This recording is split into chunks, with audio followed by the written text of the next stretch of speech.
What is up, guys? I hope you're well. My name is Mark and today we're covering r/IDontWorkHereLady.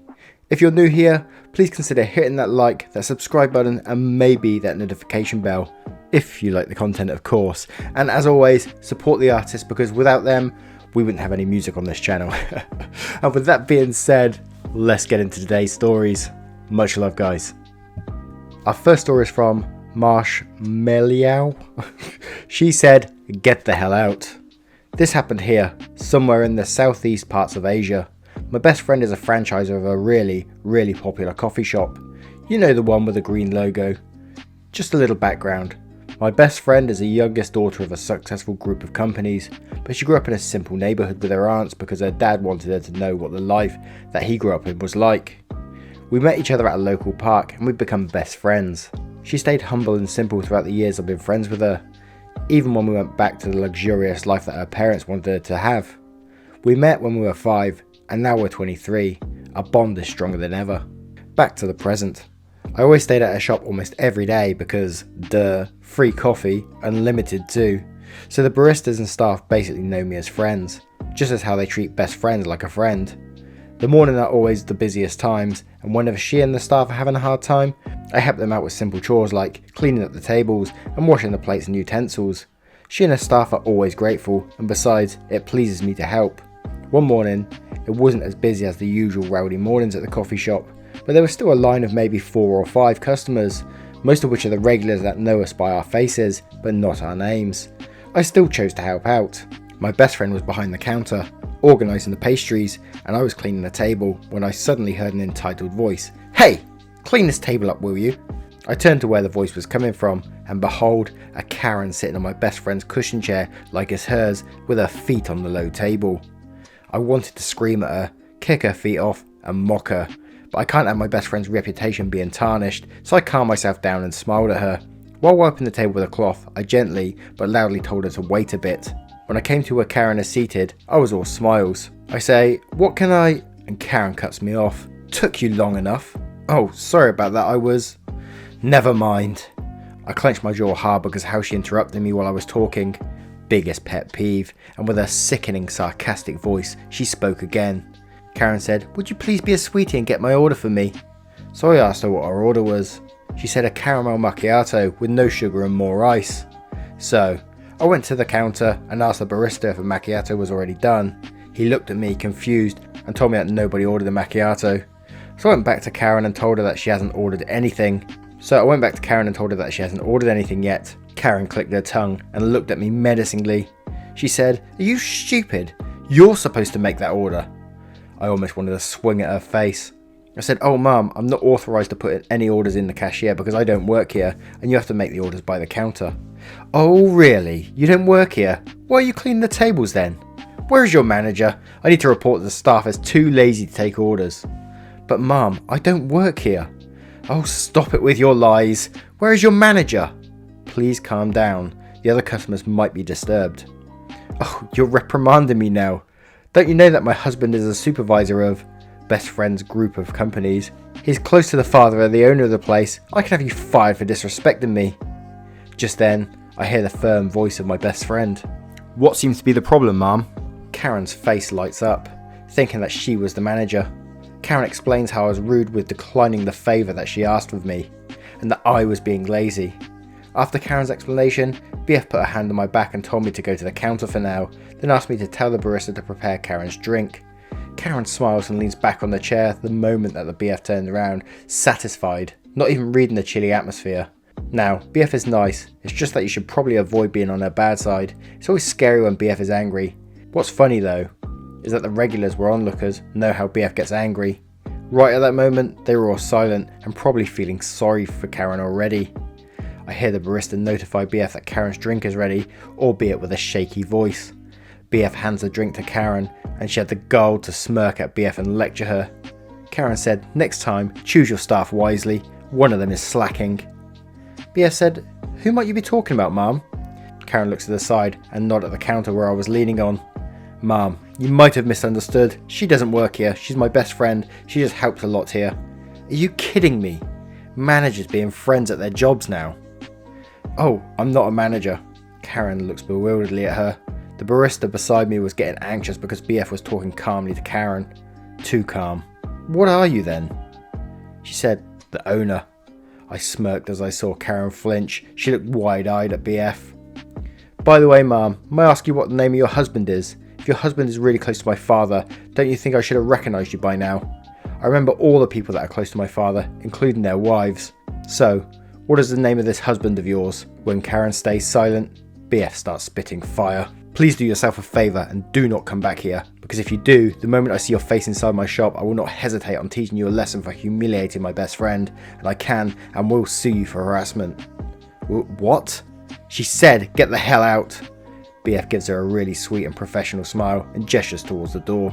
BF said, will you please kindly fuck off? Karen stomps out the coffee shop, not even bothering to pay for her drink. Best friend knew that I would never do anything to stain her name, so she knew immediately that Karen was telling lies so that BF would take her side, not knowing that she was busted from the moment she started explaining her side to my best friend. And what a nice relationship you must have with your friend.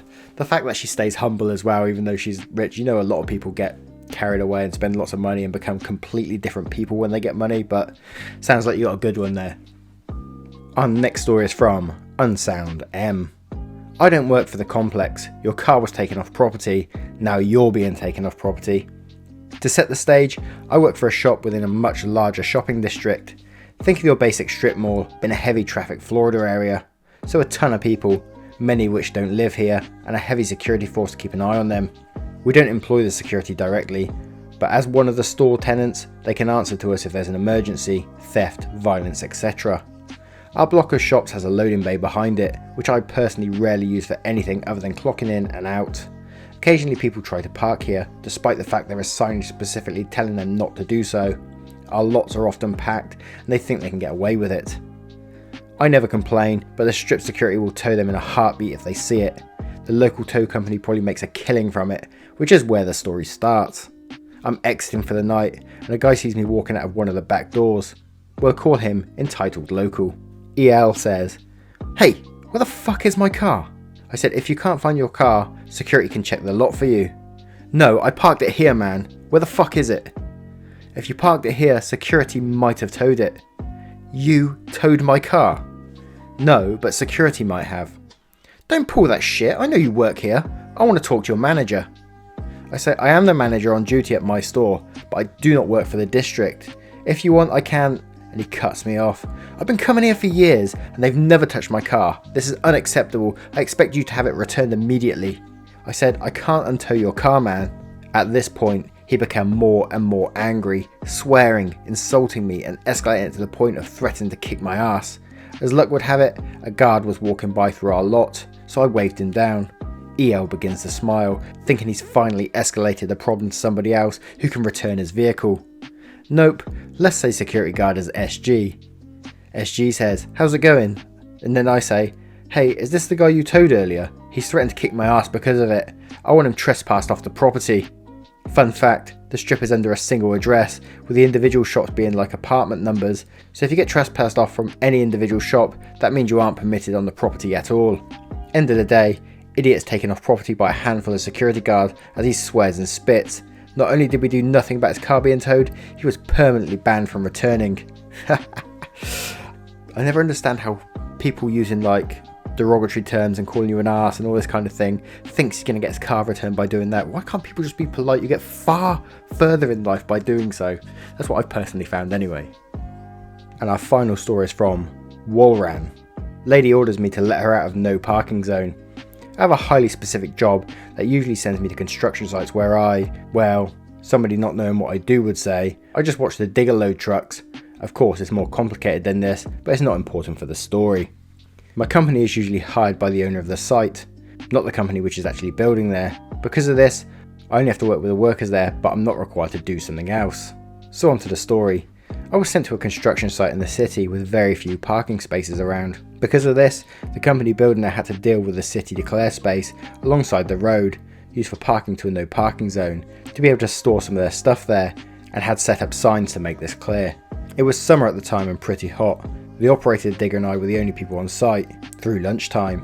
When some lady shouted at me to come to the entrance of the construction site, I had set myself up in pretty much the only piece of shadow on the whole site and really wasn't in the mood to leave that spot, so I shouted back to her to tell me what she wants. Turns out she had parked in the no parking zone and hadn't noticed the workers had set up a movable fence to surround that zone to be able to store their tools there without getting it stolen right away. So her car, a Porsche, was almost boxed in. 2/3 of her car were in the no parking zone. She's still shouting at me, so after seeing what's going on, I get interested and move on. I get to her, covered in dust, taking my time moving up to her. She was in her 40s maybe, and wore high heels and a nice dress, a typical businesswoman. The whole time she was shouting at me to speed up and move faster, she is in a hurry. So finally, I'm in front of her. The lady says, "Finally, that took you ages, now move that damn fence so I can pull out of here." "Why would you even box me in?" I turn around slowly to look at the car. It would have been easy for me, even for herself, to move the fence to let her out, but she wasn't very nice and I wasn't obliged to help her. I said, "Sorry, I won't do that." The lady says, "What? Why would you say that? Let me out," followed by a not nice word. I say, "I don't work here." I said that, standing in front of her, covered in dust, wearing my high visibility vest and hard hat. Left her speechless for a moment, then all hell broke loose. I was lying, she would get me fired, she would call the police because this was theft. She knew the mayor and all kinds of other things.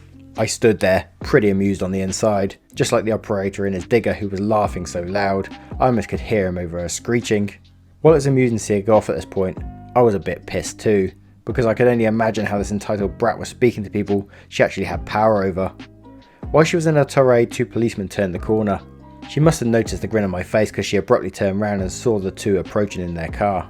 The lady said, "Finally, someone who can help me. Tell this," another not nice word, "to move the fence so I can pull out." The 2 policemen looked at her and then her car and finally at me.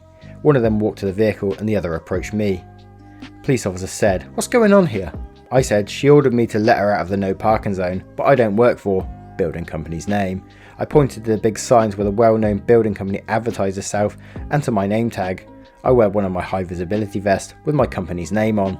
The policeman understood very fast. This no parking zones are pretty common in the city. He walked over to his colleague who was a target of the woman now and said a few words to him.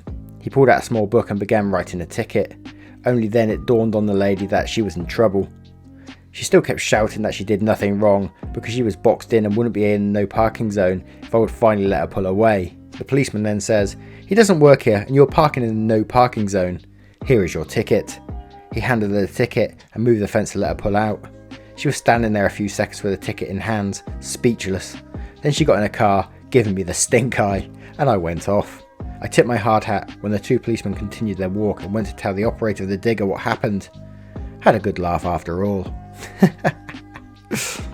I love these stories when people who think they got power over others and they get shit on. It's brilliant. Anyway guys, thank you very, very much for tuning in today. It absolutely means the world. We're slowly coming back up. We're still in the negative subscribers at the moment, but it's slowly increasing day by day. So hopefully it'll continue this way. Who knows? I don't know. But I'm really enjoying myself whilst doing this. I hope you are too. And I will see you in the next one. Much love, guys.